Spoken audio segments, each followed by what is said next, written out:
J.J. Watt, future Hall of Famer, works with the NFL Today on CBS, and he's working Christmas Day Chiefs-Steelers game on Netflix, 1 Eastern, with Ian Eagle handling play-by-play color duties there. So how many games have you done as an analyst at a game? I haven't called an actual game broadcasting-wise live. Obviously, I've done the studio and everything, and we practice together. But first one, very much looking forward to it. Okay, what advice have you been given? I think mostly it's be yourself. It's share your experiences, but also don't overdo it. For me personally, I've just this year watched games much closer, and I've just seen what I like, what I don't like. And for me personally, I love it when the announcer watches the game like a fan and talks like a fan, but then subtly interjects here and there the knowledge and experience they have. But I don't want to be overly technical. I don't want to lose people with football jargon. I want to kind of enjoy the game the same way the fan does. That's great advice, and you're not asking for it, but I'll give it to you anyways. Get those 15-second moments where you analyze something and then get out of the way for Ian Eagle, because it's really the most important thing is he's able to do the play-by-play. Your color commentary is needed, but you still have to give him that time to bring it back and say, 3rd and 10, for the Texans or whatever it might be. But being able to compartmentalize something, say what you want to say for 15 seconds, and then get out of the way, that's an art. And absolutely. Yeah. And he's the best. I love Ian. I'm very, very much looking forward to it. We had Nate Burleson in the booth too. So it's going to be a lot of fun. I went and watched the Cardinals-Bears game with Ian and Charles, so I got to sit there and just watch them work and see how they work together. And we've been buddies for a while, so it's been great. When's the last time you gave advice to your brother? Yesterday. About? We were talking about his ankle, and we were talking about just the recovery and all that. We talk every single day, so we talk about the game, we talk about life, we talk about injuries, everything. He's playing? Yes. What advice do you give him of playing through a high ankle sprain? I mean, it's much more about the preparation and everything during the week and getting yourself to game day than it is on game day. On game day, you kind of let the adrenaline take over. I mean, there may be a couple things here and there you can do differently, but once the game starts, if you're thinking about your ankle, you're not going to have a good day. So I'd rather him not think about it than be out there trying to think, okay, if I do this move, it's not good for me. That's no good. The difference between pain and an injury. I mean, especially with an ankle, like things like this. I mean, a sprain is literally an injury. It's painful, but there's just different levels that you can play through. I agree with you, and I know the old school thing. Like, there's guys that can play through pain, and then there's legitimate injuries that you can't play through. But there is a degree of difference, and I also think that depending on the team and depending on where you are on the standings and if you're in the playoff hunt or not, I think the willingness to play through either one is different for every guy. Well, just look at the Lions with David Montgomery and Aiden Hutchinson. They're like, hey, Montgomery's going to hold off surgery just in case, they go far in the playoffs. I mean, that mentality, and these games mean something too, so that, they're extra motivation. Yeah. And I think there's that old school mentality as well, that like, let's just figure it out. I mean, there's been plenty of times in my career where they're giving you a decision. They're like, you can get this fixed now and you're going to be out, or you can hold off until the off season, or maybe it gets better over time. But most of the time, competitors are pushing it off until whenever. Maybe I should have not pushed it off a few more times. Well, I was wondering, you look back on that, you played through a lot of gruesome injuries there.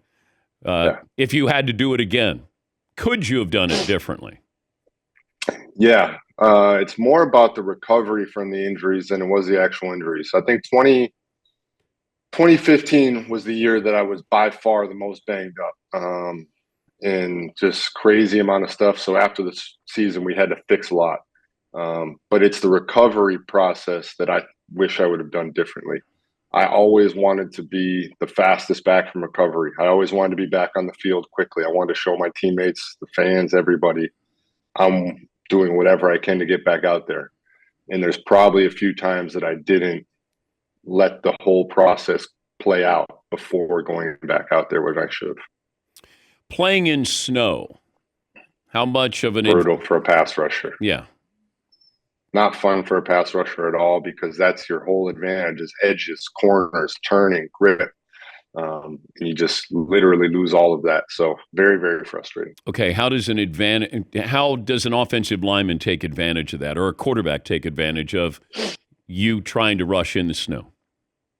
Yeah, I mean, in theory, you should have significantly more time. Now, the same issue plays out with his receivers. They can't cut the same, they can't make the same breaks, so he's going to have a tougher time there. But in theory, it should be more difficult. You're probably going to get some more bull rushes because a guy's going to try and run through you as opposed to speed rushing around an edge. Yes, you can change your cleats. Yes, you can wear 7 studs. You can put longer, but it's hard. We're talking to J.J. Watt. He'll be on the call Christmas Day. It's Chiefs and the Steelers. That'll be on Netflix at 1 Eastern. How will you be in critiquing, analyzing your brother doing a game? Listen, people are like, oh, he's going to be so biased for his brother. The same thing was on the other side. The Chiefs are the Chiefs. Like, I'm going to be talking good about Patrick Mahomes, newsflash. So people are going to say he's biased for the Chiefs. I'm not going to deny the fact that he's my brother during the broadcast. He is still my brother. We're still blood related. But I have no problem saying what I'm seeing. I mean, if I'm seeing that he's getting caught on a certain pass rush, or it's not working, or if a run comes his way and it goes through that gap, like that's real. I do want to be a good announcer, so I am going to do my best there. But he also, on the flip side of that, he's also one of the best players in the entire world. So if he makes a good play and I get excited about it, newsflash, that's what you do when great players make great plays. How was your approach to Mahomes? For the game, for calling the game, or for playing against him? Playing against him. Sadly, didn't have much success there, because with a quarterback, what you do is you look for their drop spot. What yardage do they drop to? Because as a pass rusher, that's where you want to go. So most guys are somewhere in the 7.5 to 8.5 yard range. The problem with Pat is you rush to that point, and he knows he has the arm strength to throw the ball from anywhere on the field. So if you rush to that point, his first look is always going to be that B gap. He loves to rush up in the B gap, which is between the guard and the tackle. So if he can get a lane there, he's going to take it. But if that's closed off by your D tackle, he's just going to drop back 10, 15, 20 yards, and he knows he can make that throw from there. So you can't just rush to a spot with Pat, because he's not going to be at that spot. Whereas some other guys can't do that because they don't have the arm strength. Him and Josh Allen are two of the best at that, and it's extremely frustrating. So the number one thing, in my opinion, you have to have against Pat is obviously a good edge rusher. But then you need that inside push, because if you can take away that B gap and get those guys up in his face as well, at least now I know as an edge rusher, I can rush a little higher, so I can also take away that deep drop back. Were there certain quarterbacks that you knew or thought that maybe they were going to get preferential treatment, so you had to maybe modify how you were going to hit them? Hitting the quarterback is an art. And it is an art that I was very proud to have a high degree in, because there are certainly ways to do it that you are still allowed to hit them and not get fined and not get penalized. It took me a lot of fines and penalties to figure out where that line was, but I got it. And it really is a skill. And I think that you have to be able to utilize that skill, because laying hits on a quarterback also does affect the game, even if it's not a sack. So knowing that you have that step and a half and using it is huge. I do think, and I'm not naive to the fact that I may have gotten a little preferential treatment myself, in the fact that I built up a repertoire and the refs understood that I knew the rules, and so I was going to stay within them, but I was always going to push it. But yeah, I mean, it's extremely hard, and I get frustrated with some of these roughing the passers, but you absolutely can find ways to hit the quarterback legally. I always thought that quarterback hurry was an underrated stat. That we do get focused on sacks, but I still like, when I watch Max Crosby, he may not get there, but you know that he's there. So I like a quarterback hit over a pressure or a hurry, because that means that, like, first of all, it's a literal thing that you can quantify. You can see the hit and he hit him and you know what it is. Pressures and hurries I get real iffy about, because I don't understand how these people are saying what's a pressure, what's a hurry. What happens if it's a screen and they let you through? Is this a distance to the quarterback before he throws the ball? What are those? So I'm a big fan of quarterback hit, because that means you were within a step of him because you didn't get a penalty and you hit him. Either he threw it or he didn't. But I agree with you. There, you can affect the play without sacks. But I will also say pressures and hurries are like saying would have scored a touchdown.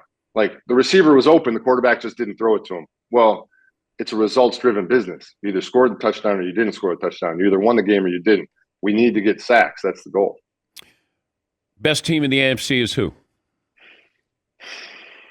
I mean, you can't say anybody but the Chiefs until they're proven otherwise. I mean, it's the debate right now. Like, are they doing what the Chiefs do and figuring it out as the year goes on, and they have the clutch gene and they're going to keep it going? It's tough to say. Their defense is so good, but I mean, the Bills are rolling right now. It's just their defense that scares you. Because they are giving up a ton of points. That offense is, I mean, Josh Allen's playing superhuman right now. I'm calling the game in 5 days, so I'm going to go with the Chiefs because I want a great game. What's it like to tackle Josh Allen? I think I played against him more earlier in his career, so it was probably maybe a little bit easier then because he wasn't as settled in and comfortable. So I've had some fun tackling Josh, but it's not fun chasing him around. He's big, he's fast, he's mobile. He also has a great arm, but had a good one on him in the playoffs down there in Houston. I really enjoyed that. I was amazed when I saw Cam Newton in person. Cam lays. That's a big guy. That's a big guy. Cam is one of the only times that I've really, we've collided, and you get up and you're like, yeah, that was a collision. We both it was a stunt, and I wrapped around in the middle, and he started to scramble right up the middle, and neither of us kind of saw each other, and at the last second we hit, and it was one of those where we both went down right where we were. Neither gave ground, and you just look at it. Nice. But do you want those matchups there, or would you rather try to chase Kyler Murray? No, I don't. I don't like chasing anybody, Dan. I'm gonna be honest with you. I'd prefer if they just stood there in the pocket. But then you have the guys that do that, Brady, who gets the ball out in 1.4 seconds, and you're like, all right, I can't even get there. Peyton was nice. I like, it was good. But I mean, he also torched us. I think he threw his 55th touchdown pass against us, so I can't even say anything there. Luck was another good one. I like chasing Luck around. We had some good battles, me and Andrew Luck, and he was obviously always very cordial afterwards. Did you give your teammates Christmas gifts? Yes, the D-line generally. What did you give them? There's a different level. So, like, actually, early in my career, my first defensive player of the year, I gave the whole defense custom iPads. That was early, and then as it went on, there's a lot of beverages over the years. Very nice beverages. There was backpacks, designer backpacks, things like that. Never pickup trucks. That's a new one for me. There's a lot of I saw Ryan Fitzpatrick tweeted today, but he was right. There's a lot of questions I have about that from a tax standpoint, from a registration standpoint, from an insurance standpoint.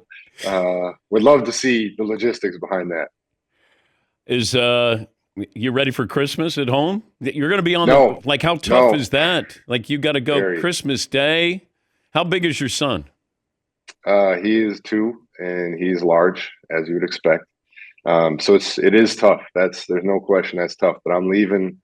So I'm going to see him Christmas Eve and Christmas Day. I'm just going to be gone literally for the game. So we're gonna do our own little Christmas here. He loves the Grinch. He is all in on the Grinch. So he tried to steal our Christmas tree the other day, and I said, "What are you doing?" He goes, "I'm taking it up the chimney." I said, "No, the Grinch is that's not the hero part." Is he already as tall as Kyler Murray? Oh, Dan, that's not fair. That's not fair. Merry Christmas to you. Have Merry fun. Christmas to you. And you got Thank a great thought process going into that game of what we, the audience, wants to hear. Stick to Thank it. you. And Ian Eagle is as giving as any announcer that you'll work with. And that's really important. He will make you better. Yes, that's my whole goal in life, Dan, is to let everybody around me make me look good because they're all better than I am. So I'm here for it. Just like you. I appreciate you. And I got to give a shout out to Fritzy. We've been trying to make this happen for a very long time. I think I might have more text messages in my phone from Fritzy than I do from my wife. But I appreciate it. I'm glad we could finally make it work, Fritzy. You're the man. Thanks, bud. Happy holidays. No, hold on. Remember, we kind of have an over-under of how many text messages before you have to take the I left a little space between messages. But no, he knows I actually wanted to do it. Like I'm with it. We just literally it's been chaos over here. He was always very, very genuine and kind with his responses. Not one time did I get a hint that I was like, "You're being a pain in the you know what." He found time to do it on the last show of the 2024 year. So that's very awesome that he did that. Okay.